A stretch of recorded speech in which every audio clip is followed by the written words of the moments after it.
Hello everyone, कैसे हैं आप सभी। मैं हूं आपका अपना निजी सलाहकार अमित राज शर्मा और आप देख रहे हैं यू द रियल।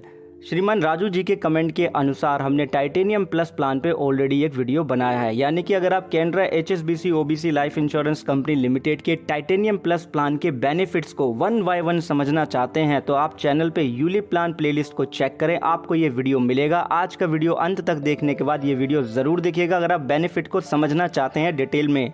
तो आइए अब हम जानते हैं इंपॉर्टेंट डिटेल जो इस प्लान से संबंधित हैं। सबसे पहली है चार्जेस की। पहला चार्जेस जो आपको लगता है वो है प्रीमियम एलोकेशन चार्जेस। अगर आप सिंगल प्रीमियम प्लान लेते हैं यानी कि आप एक बार ही प्रीमियम पे करना पसंद करते हैं तो आपके प्रीमियम का 2% आपको लग जाएगा प्रीमियम एलोकेशन चार्जेस। मान लीजिए आप 2.5 लाख रुपए का सिंगल प्रीमियम पे कर रहे हैं तो ऐसे में इसका 2% निकालेंगे तो 5,000 रुपए जो हो गए यहाँ पे आपके प्रीमियम एलोकेशन चार्जेस हो गए। अगर आप लिमिटेड पे या रेगुलर पे ऑप्शन लेते हैं और सालाना जो प्रीमियम है वो 1.25 लाख रुपए का है या इससे ज्यादा है लेकिन 5 लाख रुपए से कम है तो पहले साल आपके प्रीमियम का 8% आपको प्रीमियम एलोकेशन चार्जेस लगेगा। अगर आपका सालाना प्रीमियम 5 लाख रुपए का उससे ज़्यादा है लेकिन 7.5 लाख रुपए से कम है तो आपके प्रीमियम का 7% आपको लगेगा प्रीमियम एलोकेशन चार्जेस। अगर आपका प्रीमियम 7.5 लाख रुपए का या उससे ज़्यादा है तो 6% आपके प्रीमियम का आपको लग जाएगा प्रीमियम एलोकेशन चार्जेस पहले साल।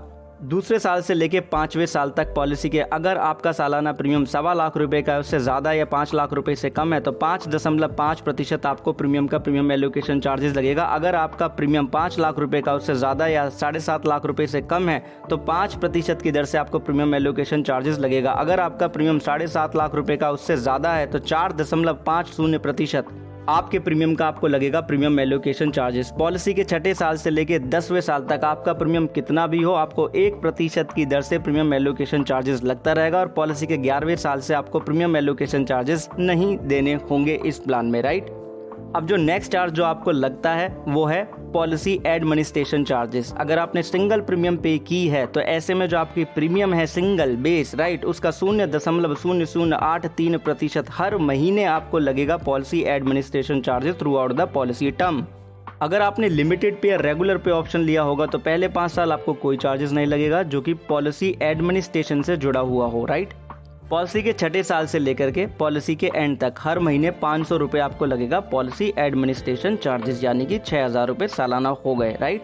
अब जो नेक्स्ट चार्ज है वो है मोर्टेलिटी चार्जेस। ये चार्ज आप पे करते हैं, इसी के बेस पे आपको इसमें लाइफ कवर मिलता है।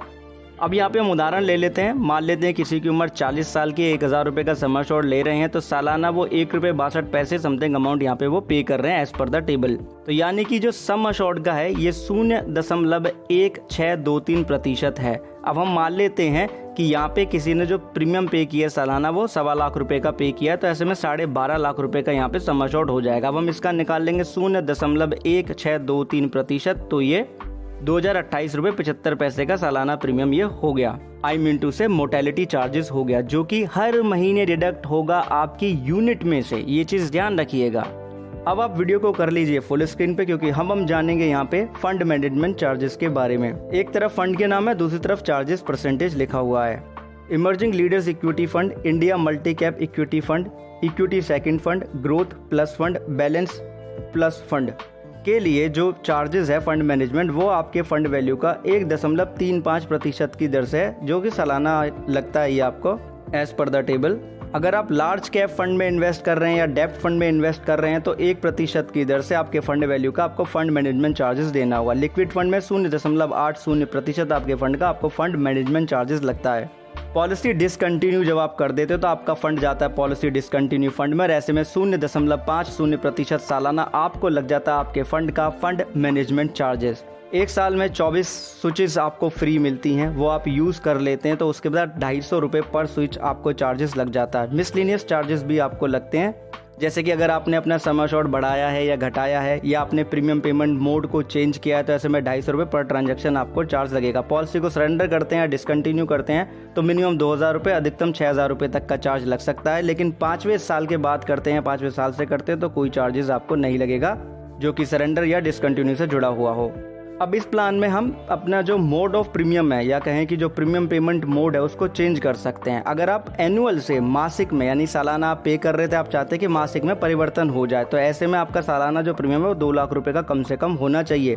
रिवाइवल पीरियड इस प्लान में आपको 3 साल का मिलता है। फ्री लुकअप पीरियड आपको मिलता है 15 दिन का अगर आप पॉलिसी को डायरेक्टली लेते हैं। इनडायरेक्टली लेते हैं तो आपको 30 दिन का फ्री लुकअप पीरियड मिल जाता है। अब बात आती है यहाँ पे reduce paid up death benefit के बारे में, या कहें कि पेड अप सम एश्योर्ड के बारे में। मान लेते हैं श्रीमान ए हैं जिनकी आयु यहाँ पे 30 साल की है, 20 साल का पॉलिसी टर्म लिया, 15 साल का लिया उन्होंने प्रीमियम पेमेंट टर्म, और सालाना वो यहाँ पे 2 लाख रुपए का प्रीमियम पे कर रहे हैं। तो प्रीमियम का यहाँ पे 10 गुना यानी कि 20 लाख रुपए इनका यहाँ पे सम एश्योर्ड हो गया। अब हम यहाँ पे मान लेते हैं कि जो श्रीमान ए हैं उन्होंने लगातार 7 साल यहाँ पे प्रीमियम पे किया, उसके बाद में प्रीमियम पे करना बंद कर दिया, यानी कि पॉलिसी में यहाँ पे पेड अप फैक्टर यहाँ पे इन्वॉल्व हो गया और उन्होंने पार्शल विड्रॉल भी नहीं किया है और पॉलिसी के 15वें साल पे उनकी यहाँ पे मृत्यु हो जाती है। तो रिड्यूस पेड अप के केस में हम क्या करते हैं, पेड अप फैक्टर निकालते हैं। जितने नंबर ऑफ प्रीमियम आपने पे किए हैं उसको हम भाग दे देते हैं जितने नंबर ऑफ प्रीमियम हमें पे करने थे पॉलिसी टर्म के दौरान। तो 7 साल आपने पे कर लिया, 15 साल यहाँ पे पे करना था श्रीमान ए को, तो 0.4666 यहाँ पे पेड अप फैक्टर हो गया। तो डेथ बेनिफिट निकालने के लिए क्या करते हैं इस प्लान में, हम जो टोटल पेड प्रीमियम है पहले वो निकाल लेते हैं। तो 14 लाख रुपए का हो गया, उस प्रीमियम का हम 105% निकालते हैं तो 14,70,000 रुपए का हो जाएगा। अब जो बेस सम एश्योर्ड है उसका कंपैरिजन किया जाएगा पेड अप सम एश्योर्ड के साथ में, किसका, जो 105% हमने निकाला है टोटल पेड प्रीमियम का उसका। तो जो बेस सम एश्योर्ड है 20 लाख रुपए का, उसमें हमने यहाँ पे पेड अप फैक्टर यानी कि RPU फैक्टर यानी कि रिड्यूस पेड अप फैक्टर का गुणा कर दिया तो 9,33,200 रुपए का अमाउंट आ गया। अब इसको कंपेयर करेंगे हम फंड वैल्यू से। 7 साल तक प्रीमियम पे किया, उसके बाद नहीं, 15वें साल पे डेथ हुई। हमने माना कि 4% की दर से अगर यहाँ पे उनको रिटर्न मिला तो 22,48,346 रुपए 12 पैसे का अमाउंट बैठा। सबको हम यहाँ पे कंपैरिजन कर लेंगे तो फंड वैल्यू ज्यादा बैठ रहा है, तो यही मिल जाएगा नॉमिनी को श्रीमान ए के। ठीक है, लोन इस प्लान में आपको नहीं मिलता है। बाकी और डिटेल आपको समझनी है तो प्रीवियस वीडियो देखिए, और दोनों वीडियो देखने के बाद अगर आप पॉलिसी डॉक्यूमेंट को पढ़ेंगे जो कि टेलीग्राम चैनल पे ऑलरेडी शेयर कर दी है तो आपको हर चीज़ क्लियरली समझ में आएगी। आपका बहुत बहुत धन्यवाद।